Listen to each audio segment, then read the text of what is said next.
Donc, bonjour, ce matin, on reçoit Florent Thévenin. Est-ce que c'est comme ça qu'on le prononce? Tout à fait. Donc, l'objectif aujourd'hui, Florent, c'est d'échanger, de comprendre un peu qui tu es et bien entendu ton entreprise et un peu ton histoire dans tout ça. Donc, la parole est à toi. Parle-moi un peu de qui tu es, puis de ton entreprise. Écoute, pour faire court, comme je t'ai dit avant qu'on commence à enregistrer, je suis franco-néerlandais. J'ai grandi en France, j'ai étudié aux Pays-Bas, j'ai un diplôme en école hôtelière, donc c'est assez différent de ce que je fais aujourd'hui. Ça arrive souvent et je le sais. Je suis arrivé au Canada il y a 10 ans, presque jour pour jour. C'était le 5 juin, on est le 16 2012. Et ce, après une série de projets à l'international entre l'Asie du Sud-Est, le Moyen-Orient, l'Afrique et l'Europe. Et c'était donc un autre projet au Canada qui aurait dû durer 6 mois. Et ça fait 10 ans que je suis là. Et voilà, je me suis également marié au Canada, comme je te l'ai dit. Et voilà, et je dirais que je suis quelqu'un de très spontané, quelqu'un de très dynamique, très énergique. J'aime beaucoup tisser des liens avec des gens, ça c'est quelque chose que j'ai toujours eu depuis mon enfance. Je suis très commercial aussi, j'aime bien convaincre, que ce soit dans la vente ou que ce soit dans ma vie privée. J'aime entreprendre, et ça c'est quelque chose que j'ai un peu disons, expérimenté de plusieurs façons différentes dans ma vie, y compris dans mon rôle précédent où j'étais plus ou moins le gérant d'un média en ligne qui s'appelait thefutureeconomy.ca, dont je n'étais pas propriétaire, mais j'avais un rôle très actif, etc., de création et de développement de la société. Donc voilà, donc c'est ce que je suis aujourd'hui. Et donc aujourd'hui, j'ai créé ma propre société. Parfait. Et parle-moi un petit peu plus de ta société, s'il te plaît. Avec plaisir, évidemment. Alors, elle a été créée il y a 8 mois dans 2 jours, donc c'est très, très récent. D'ailleurs, certaines des questions, je ne pourrais peut-être même pas y répondre tellement c'est récent. Mais je dirais d'abord que, d'abord, le nom, bon, c'est Digital Networking for Thought Leaders. Donc, en français, ce serait réseautage digital pour leaders d'opinion. C'est un peu une société hybride, c'est un peu unique à mon avis au Canada. C'est-à-dire que notre but principal, c'est d'aider les leaders d'opinion canadiens et les leaders en général à développer leur rayonnement et leur influence en ligne et en particulier sur les réseaux sociaux. Et l'idée, c'est que moi, j'ai interviewé plus de 1000 leaders canadiens, que ce soit académiques, corporate, gouvernement, associatif, etc., etc. Et la plupart des leaders, évidemment, par la force des choses, ont un certain âge, on va dire au moins 40, souvent 50, peut-être même 60. Et donc, comme moi, puisque j'ai presque 45 ans, on n'est pas né avec le digital et donc beaucoup ne sont pas tout à fait, on va dire, à jour de ce point de vue-là. C'est aussi parce qu'évidemment, c'est souvent pas leur priorité principale, leur core business, on va dire. Mais la plupart, et notre société et son développement en est la preuve, c'est qu'ils se rendent bien compte du pouvoir croissant du digital et des réseaux sociaux. Et donc, nous, on les aide vraiment à se mettre à jour, à faire croître leur audience, quelque chose que j'ai fait pour moi-même depuis quelques années. Voilà, et on offre une gamme de services pour les aider à faire ça. Puis moi, je suis vraiment très intéressée par ce que tu dis aussi, parce que ça reste que même si je suis plus jeune puis que j'ai étudié en marketing, ça n'existait pas les réseaux sociaux quand j'ai terminé mes études en 2007, en 2006. Fait que c'est à quelque part, tu as raison, puis je pense que de bien accompagner quelqu'un qui a ces besoins-là, peu importe dans quel domaine qu'on est, on a besoin du digital, en B2B, en B2C, je pense que c'est la clé. Donc, merci de lancer cette compagnie-là, parce que je pense que ça va être vraiment un bel atout dans le monde des affaires, surtout dans notre grande région de Montréal. Donc, merci. Merci. Je vais te poser une autre question. Quand tu as décidé de te lancer dans ton entreprise, tu avais un objectif sûrement derrière. Alors, j'aimerais que tu me partages, parce que de la réflexion d'un entrepreneur, souvent, on va avoir un objectif derrière, une vision, puis des fois, on peut la perdre. Puis, tu sais, le fameux livre du E-Myth, ça en parle de Garber. Mais toi, ça a été quoi? Parce que c'est quand même récent, puis ta passion, elle doit être là encore. Donc, c'est quoi ton objectif derrière ton entreprise? Ça, c'est une question un peu plus complexe, on va dire, parce qu'il y a plusieurs couches, j'ai envie de dire. Mais je dirais que d'abord, c'est d'assouvir mon propre désir, en fait. Comme je disais, j'ai toujours été quelqu'un d'entreprenant, même si j'ai jamais eu ma société avant celle-là. Donc, c'est cette fois-ci de prendre les rênes et de dire, voilà, maintenant, c'est moi qui suis le leader, c'est moi qui crée, c'est moi qui prends quand même toutes les grandes décisions et les risques, d'ailleurs.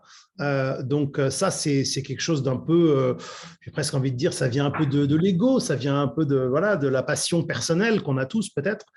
Donc ça, c'est la première chose. La deuxième chose, je dirais que c'est ma passion pour le Canada. Ça fait 10 ans que j'y suis et j'ai découvert un pays fantastique, dont je suis d'ailleurs très critique aussi, parce que quand on aime quelque chose et qu'on le touche de très près, bon, on commence à connaître un peu les défauts aussi. Mais bon, c'est un pays, à mon avis, plein de potentiel dans plein de domaines. Et puis, c'est aussi un pays qui a une bonne réputation, de manière générale, on va dire, dans le monde aujourd'hui. Et peut-être même un pays dont on a besoin, qui a des valeurs déjà de collaboration, d'inclusion, etc., de neutralité, même d'un point de vue militaire, par exemple. Donc tout ça, ça me plaît beaucoup. Et donc voilà, je suis passionné de Canada. J'y ai pas mal voyagé aussi. J'ai travaillé et interviewé des leaders dans presque tout le pays. Et donc, voilà, je vois le potentiel, mais je vois aussi les limitations. C'est-à-dire que je vois aussi un pays qui vit, disons-le franchement, un peu sous la coupe des États-Unis, qui aussi regarde l'Europe avec beaucoup d'admiration, et donc qui parfois est peut-être un petit peu timide, on va dire, d'un point de vue économique. Les entrepreneurs, on dit souvent qu'ils ne pensent pas assez grand, qu'ils ne pensent pas de manière assez globale. Donc voilà, tout ça, ça me parle beaucoup. Et comme j'ai interviewé beaucoup de leaders canadiens depuis 10 ans, enfin on va dire 9 ans, j'ai cette envie de les aider à se développer, à être un peu plus agressifs, j'ai envie de dire, d'utiliser par exemple des techniques qui sont déjà utilisées dans d'autres mondes, dans d'autres pays, comme les États-Unis, mais pas seulement. Donc voilà, ça c'est une autre motivation. Après, mes objectifs, c'est véritablement de contribuer au développement économique du Canada, socio-économique, j'ai envie de dire, et de le faire en aidant les leaders, parce qu'évidemment, les leaders ont de l'impact. Ils sont déjà arrivés à un certain stade, ils ont une influence. Et donc, si je peux les aider eux, peut-être que ça peut aider, tu vois, par effet de multiplication, beaucoup de gens au Canada et à l'étranger. Donc ça, c'est des motivations, des objectifs, voilà, d'aider le Canada à faire croître son rayonnement, tout simplement. Excellent. Ben, merci. Je te dirais qu'on a un peu le même. J'ai un peu la vision avec Action Coach d'avoir de créer l'abondance mondiale par la rééducation entrepreneuriale. Fait que toi, c'est de dire, OK, on va éduquer les entrepreneurs à avoir plus d'impact via leur plateforme numérique. Fait que c'est un peu, on a une vision un peu dans la même lignée. Donc, absolument. C'est une belle mission qu'on a. J'aimerais savoir, ce serait quoi tes meilleurs clients? Parce qu'aujourd'hui, tu as une tribune, tu t'adresses à ma clientèle, à mon réseau, à Action Coach. À qui tu veux parler? Puis c'est à quel type de client, avec quel type de client tu préfères travailler?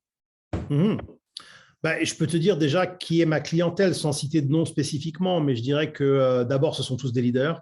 Je dirais que c'est des leaders, les personnes eux-mêmes. Donc souvent des PDG, souvent des leaders en entreprise ou dans le milieu associatif, mais aussi des leaders d'opinion. Et voilà, donc ça c'est la première chose que je dirais, c'est que c'est des leaders et c'est aussi leurs organisations. On les aide eux, mais on aide leurs organisations. On pourrait être très précis, par exemple un leader dans le monde de l'environnement, qui est leader d'une entreprise ou d'une association par exemple ou d'un lobby, on aide le leader, mais on aide aussi son organisation. Voilà. Par exemple sur Twitter. Bon. Ensuite, plus généralement, ce sont donc des leaders, comme j'ai dit, c'est souvent des leaders d'opinion, donc ce sont des gens qui ne sont pas juste des leaders qui travaillent que behind the scenes et qu'on n'entend jamais. C'est des gens qui ont une passion, qui ont un message, qui aiment le communiquer, qui le communiquent d'ailleurs souvent déjà.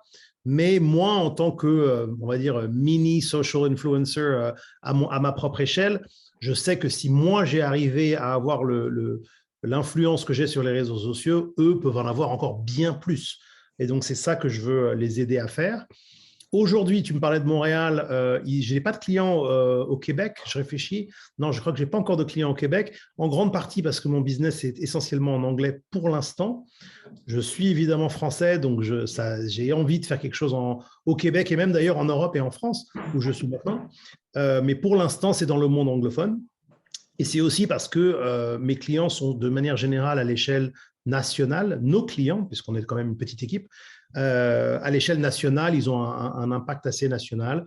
Alors, pour la petite histoire, j'ai plusieurs PDG d'associations dans le monde de l'environnement, d'associations nationales, des associations industrielles nationales. J'ai un chef économiste d'une grande banque canadienne. Je devrais dire on a parce que c'est important. Je sais que l'entrevue est sur moi, mais en fait, l'entreprise, c'est une équipe. J'ai un pilote de chasse. On a un pilote de chasse comme client. Donc, tu vois, c'est très varié. Et je ne veux surtout pas oublier de dire qu'on a aussi plusieurs clients dans le monde autochtone canadien, parce que ça, c'est une vraie passion pour moi et pour notre équipe, de soutenir des causes, tu vois, l'environnement, la réconciliation avec les communautés autochtones. Donc, voilà, pour te faire un petit éclairage. Merveilleux, c'est le fun. On apprend sur toutes les industries, fait que je suis très heureuse aujourd'hui que tu nous en parles parce que tu as raison, des fois, c'est des leaders dans un domaine qui ne sont pas dans la politique, qui vont être dans des domaines spécifiques, des expertises, qui fait que, oui, s'ils ont une voix, puis qu'on leur montre comment bien le faire, ben, ils vont pouvoir avoir un impact vraiment sur notre économie. Fait que bravo. Merci. J'aimerais aussi savoir dans la pandémie. Parce que là, on est post-pandémique, puis la vidéo va perdurer dans le temps sur les plateformes, mais par contre, on a vécu une période quand même qui a secoué notre économie, puis probablement que tu as vécu toi-même des choses comme entrepreneur ou comme chef d'entreprise. Est-ce que tu peux nous en parler? Puis y a-t-il des choses, ma question a comme deux volets. Le premier volet, c'est est-ce qu'il y a des choses que tu as appris à faire pendant la pandémie que tu vas aussi continuer de faire après la pandémie? Bah, si tu veux, l'impact de la pandémie sur mon entreprise, sur notre équipe, c'est déjà qu'on a créé l'entreprise pendant la pandémie, je te dis en octobre 2021. Donc, on était quand même déjà un peu sur la fin de la pandémie. Donc, je ne peux pas vraiment parler d'un impact de la pandémie puisqu'on n'a pas connu autre chose en tant que société. Après, on est aussi dans le monde digital. Donc, on travaille que en remote. Nos clients, même si de temps en temps je me déplace à Ottawa ou à Toronto, et même j'ai été à Vancouver et Calgary aussi, mais c'est pas essentiel. C'est-à-dire que j'y vais parce que je veux faire un peu de présentiel, je veux faire du contact avec les gens parce que je crois que rien ne remplace le contact humain en personne. Mais sinon, non, je dirais qu'il n'y a pas vraiment eu d'impact, outre peut-être me motiver à me lancer en affaires en me disant que si je ne le faisais pas pendant une pandémie, quand est-ce que je le ferais? Tu vois que c'est le bon moment. Et comme tu l'as dit aussi, ça c'est peut-être une autre chose à laquelle j'avais moins pensé, mais c'est que la pandémie a fait beaucoup penser les gens à se lancer, à faire autre chose, à changer de carrière, et également à vraiment marquer l'importance des réseaux sociaux et du monde digital de manière générale, parce que pendant la pandémie, on a été forcé à s'adapter. Comme Zoom, par exemple, qui a subi une croissance incroyable pendant la pandémie. Donc voilà, c'est tout ce que je peux te dire pour l'instant. Excellent, mais merci. Puis j'ai vécu la même chose que toi, fait que c'est de dire, OK, il y a eu un avant, mais moi, ça a été le virage de je fais un changement comme toi. Fait que j'ai vécu le même processus, puis si je le fais pas là, ben souvent, tu sais, les femmes, on a des congés de maternité qui nous permettent d'avoir une pause puis de réfléchir, puis il y a 70% des femmes, après leur deuxième congé de maternité, qui vont faire un virage. Est-ce qu'ils vont changer dans l'entreprise ou vont quitter? Mais c'est quand même énorme comme pourcentage. Donc, la même chose, la pandémie a permis à la société de prendre une pause, puis de réfléchir, puis se dire, OK, je ne suis plus dans le tourbillon du day-to-day. Qu'est-ce que je fais? Puis, OK, je me lance en affaires. C'est quand même un gros changement dans ta vie aussi. Fait que bravo. J'aimerais savoir, est-ce que tu as des apprentissages que tu as fait en affaires, probablement avec aussi les rencontres que tu as eues? Tu sais, c'est incroyable de parler avec 1000 entrepreneurs. Ça a sûrement eu un impact sur toi d'être à la tête d'une compagnie comme ça. Mais maintenant que tu es en affaires, quel conseil, quel apprentissage que tu as eu que tu pourrais nous partager aujourd'hui puis dire, ben ouais, moi j'ai appris ça puis je pense que ce serait un des bons conseils que je pourrais donner autant dans la vie que dans les affaires? Oui, donc c'est une bonne question. Donc je dirais qu'il y a deux volets. Le premier, c'est que vraiment l'importance d'avoir une vision, d'avoir une mission. C'est vraiment le plus typique de l'entrepreneuriat, du développement d'une entreprise, d'avoir des valeurs même et évidemment d'avoir une stratégie. Alors, j'avoue que la stratégie, c'est work in progress après 8 mois parce que on apprend déjà, on apprend en faisant. Donc, on peut avoir la meilleure stratégie du monde et puis 2 mois après, on se rend compte qu'il y a quand même pas mal de changements à y faire. Donc, moi, je ne me suis pas lancé avec une stratégie très, très complète. Je me suis lancé avec une idée, des convictions, ça c'est très important. Et puis, ce que j'appellerais un napkin strategy. Une de mes idoles quand j'étais jeune et toujours maintenant, je dirais, c'est Richard Branson. Et son motto, son slogan, c'était « F it, let's do it ». Donc, je suis un peu parti comme ça. Mais avec le temps, oui, je me rends quand même compte qu'une stratégie, ce n'est pas seulement pour le leader ou pour le fondateur de l'entreprise, c'est aussi véritablement pour l'équipe, pour que l'équipe soit motivée, qu'elle se sente drivée, comme disent les Français aujourd'hui, par cette mission, si tant est évidemment qu'ils la soutiennent. Et c'est aussi important pour la communauté autour de soi, y compris évidemment les clients, parce que les clients veulent travailler avec des gens qui ont les bonnes valeurs, qui ont une mission qui leur plaît, à partir du moment où ils vont mettre de l'argent dans notre service. Je pense que ça, c'est plus vrai aujourd'hui d'ailleurs que ça ne l'a jamais été avant. Les gens sont des consommateurs beaucoup plus conscients qu'avant. Donc ça, c'est la première chose, c'est d'avoir une vision, une stratégie, etc. Et donc, dans la vie, je pense que c'est utile aussi. Je pense qu'elle change tout le temps, mais on fait nos résolutions tous les ans et voilà, on se rappelle peut-être un peu de notre chemin initial. Le deuxième volet, je dirais, c'est que être entrepreneur, créer une société, c'est vraiment aussi créer une équipe. Et ça, c'est pas facile. Déjà de trouver les personnes qui vont adhérer à ton projet, à tes valeurs, etc., avec qui on va s'entendre. Parce que moi, je crois vraiment profondément qu'on peut mettre 2 personnes qui, en extérieur, paraissent formidables et collaboratives et positives, etc., ensemble, mais ils peuvent ne pas s'entendre. C'est un peu électrique presque. Tu vois, tu mets des gens ensemble et donc voilà. Donc moi, j'ai la chance d'avoir déjà une petite équipe de 4 personnes qui travaillent presque tous à temps plein et qui vraiment, sans qui je ne peux rien faire en fait. Tu vois, là, je suis en Europe pendant presque 1 mois parce que j'avais besoin de rattraper le temps perdu avec ma famille et tout ça. Je travaille, mais je m'appuie beaucoup sur mon équipe. Donc, elle est indispensable. Donc, c'est la création de l'équipe et puis après, c'est aussi la motivation de l'équipe, surtout quand tu travailles en remote.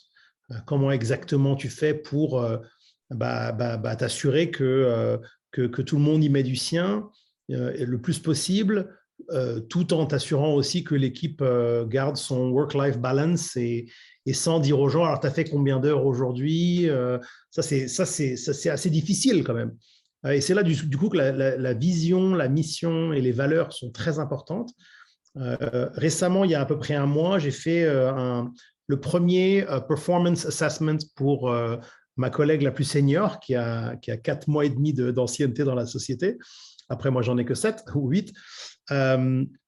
Et c'était, j'avais jamais fait ça de ma vie. Donc, mais je me suis dit, si je le fais pas maintenant, c'est quelque chose que je vais reporter, et puis je le ferai jamais.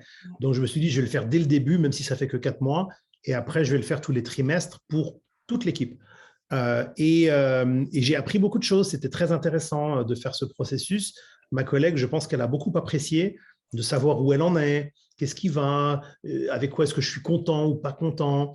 Et donc, c'était vraiment eye-opening, tu vois, de dire ah oui, en fait, les équipes, elles veulent ce côté encadrement, coaching, un peu de critical feedback. On a même travaillé ensemble sur notre stratégie, c'est-à-dire que je l'ai embarqué, on a fait une session d'1h30, je crois 2 heures sur Zoom, où on a parlé de nos valeurs. Et donc, elle y a contribué aux valeurs. Elle a clairement mis sa pierre à l'édifice.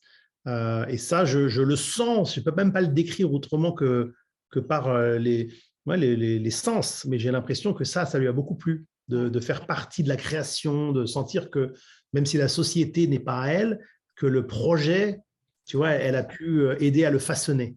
Tu vois, donc ça, je pense que c'est très, très important. Oui, puis je pense que de plus en plus, tu sais, la jeune génération sont beaucoup là-dedans, tu sais, au-delà de avoir une paye, puis avoir une job, puis des tâches. Ils veulent participer à une vision de l'avenir. Ils veulent laisser leurs traces, amener un impact. Puis si on les implique dès le départ, bien, ça fait toute la différence. Puis, tu sais, on le sait qu'il y a une pénurie de main-d'œuvre, puis c'est ça l'enjeu présentement. Tu sais, si on leur donne envie de partager ta vision, tu sais, moi, ce que tu me dis, c'est inspirant, mais j'ai envie de contribuer à ton rêve, oui, mais ça va devenir notre rêve ensemble. Fait que, tu sais, je trouve que c'est tout à ton honneur de déjà, après, comme tu dis, 4 mois, de dire, OK, j'implique ma nouvelle ressource pour qu'elle embarque dans le projet. Puis, c'est les leaders de demain, puis les leaders de l'avenir, c'est ça. C'est plus du positionnement hiérarchique, puis fais ce que je dis, voici ma vision. C'est participe à la vision, on va la créer ensemble, puis ça fait toute la différence. Oui, et puis j'ai vraiment, oui, j'ai un atout aussi dans cette situation, c'est que comme beaucoup de nos clients, et c'est by design, j'ai envie de dire, sont, comme je disais, des leaders d'opinion, mais aussi je suis désolé, je n'ai pas les termes en français, mais j'appelle ça des cause-based leaders. Tu vois, ce sont des leaders qui ont des causes, que ce soit, comme je disais, l'environnement, le développement économique des communautés autochtones, etc. Et ça, je sens que, je pense en particulier à 2 de mes collègues, ça, ils me le disent souvent, qu'est-ce que c'est génial de travailler là-dessus, de produire du contenu. On est en train de faire une série avec un pilote de chasse là, sur Twitter et LinkedIn. Ils disent, waouh, ça, c'est très différent parce que c'est moins social, mais c'est bon, surtout dans un environnement actuel avec une guerre en Ukraine, ils apprennent des trucs intéressants. Donc ça, c'est un avantage. Non, très bien. Ah, merci du partage. Qu'est-ce que tu pourrais me dire qui t'inspire le plus aujourd'hui? Encore une bonne mais grosse question. C'est difficile d'y répondre en une seule phrase, mais qu'est-ce qui me motive le plus aujourd'hui? Je dirais qu'il y a 2 choses principales. Au-delà de ce que je t'ai dit au début, c'est-à-dire mon propre désir dès le départ, etc. Ça, évidemment, ça reste toujours avec toi. Mais depuis maintenant qu'on a un petit peu évolué, 8 mois, c'est court et en même temps, on a l'impression d'avoir fait plein de choses. Je dirais les clients, déjà. C'est un honneur de travailler avec des clients de ce niveau-là, des leaders qui ont beaucoup de choix, qui ne sont pas obligés de travailler avec toi, qui sont très critiques aussi, qui sont, voilà, they only want the best. Tu vois, nothing but the best. Donc ça, ça, évidemment, ça nous garde un peu on our toes. Désolé, je peux faire la moitié en anglais. Non, c'est pas parfait. La clientèle est autant anglophone que francophone. C'est parfait alors, c'est parfait. Et si c'est au Québec, la plupart, ils comprendront aussi. Donc voilà, ça c'est un honneur, surtout que je ne suis même pas encore canadien pour l'instant. Je suis résident canadien et bientôt canadien et il est grand temps que je m'y attelle.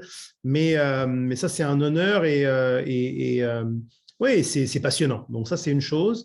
Puis la deuxième chose, j'ai envie de dire, c'est l'équipe. Enfin, déjà, en revenant du jour sur les clients, c'est aussi de voir la satisfaction des clients. Donc, pas seulement de travailler avec eux, mais quand ils sont satisfaits, ça, c'est très, très motivant. Ça vaut tout l'or du monde d'avoir un client qui te dit « Good job, ça, c'était vraiment bien fait. Merci pour ce que vous avez fait. » Sur mon site, il y a déjà des témoignages de clients et ça, bon, ben voilà, c'est de l'or. Et deuxièmement, c'est aussi, voilà, c'est le retour de l'équipe. C'est comme je te disais tout à l'heure, quand l'équipe te dit « Oh là là, quel projet fascinant, c'est vraiment génial ce qu'on fait. Merci pour le feedback, merci pour l'opportunité. » Ça aussi, c'est très motivant parce que, bon, l'argent, on en a tous besoin, mais c'est pas, c'est un motivateur quand on est entrepreneur, évidemment, et c'est même une mesure, je dirais, du succès. Parce que nous, on compte, on regarde, ce mois-ci, on a fait un très bon mois, tu vois. Mais encore plus motivant pour moi, c'est d'avoir l'équipe qui me dit « Ouais, super, génial ce qu'on a fait, il faut qu'on continue, le mois prochain, on va faire encore mieux. » De voir la motivation de l'équipe, c'est parce qu'on a nous-mêmes aussi des moods. Hein, je veux dire, on a des jours où on est un peu moins motivé. Et quand l'équipe comme ça te soulève un peu, et peut-être que le lendemain, c'est toi qui les soulève, ça, c'est super motivant. Exact. Donc, le côté humain, je dirais. Oui, non, en effet. J'ai souvent on a souvent un petit dicton, une quote, un saying qu'on dit souvent qui nous reste en tête ou peut-être des phrases inspirantes que tu as dans ton quotidien. Est-ce que tu en as une à nous partager? Il y en a une avec laquelle je finis beaucoup de mes courriels, c'est tout simplement onwards and upwards. et la façon donc en français en avant et vers le haut, c'est que de toute façon, une fois que les choses sont faites, c'est fait, que ce soit bien fait ou que ce soit une erreur, parce que ça arrive évidemment, ou un problème ou quoi que ce soit, on doit aller de l'avant, évidemment. Je me rappelle, il y a pas mal d'années, j'étais en Afrique dans le bureau d'un PDG, il avait un dessin sur le mur de quelqu'un qui faisait du vélo, et il y avait écrit quelque chose comme l'entrepreneuriat, c'est comme le vélo, si on s'arrête, on tombe. Tu vois, et donc voilà, donc on est obligé d'aller de l'avant, ça c'est sûr. Et puis upwards, parce qu'évidemment, quand on est entrepreneur, surtout au début, the only way is up. Donc voilà, donc ça c'est notre motto, onwards and upwards. Merveilleux. Moi, je compare souvent ça, cette phrase-là, avec un arbre. Hein? Un arbre, ça grandit, puis le jour qu'il s'arrête de grandir, ça meurt. Un entrepreneur, une entreprise, c'est la même chose. C'est bien, j'en ai deux maintenant. Ouais. Merci beaucoup, Florent, de m'avoir accordé ton temps aujourd'hui parce que c'est super important pour moi de passer des messages aux entrepreneurs, de les inspirer. Via aussi d'autres personnes que les tribunes qu'on est habitué de voir. Donc, je suis vraiment privilégiée aujourd'hui de t'avoir eu avec nous puis de partager tes secrets aussi. Donc, je t'invite à partager la vidéo sur tes plateformes. Nous, on va te partager via nos infolettes et aussi nos plateformes sociales. Donc, à très bientôt. Et pour ceux qui veulent avoir plus d'informations sur Florent, vous aurez les informations de son site web, comment le rejoindre également. Donc, merci beaucoup. Bonne fin de journée. Super, merci beaucoup, Catherine. Bonne journée.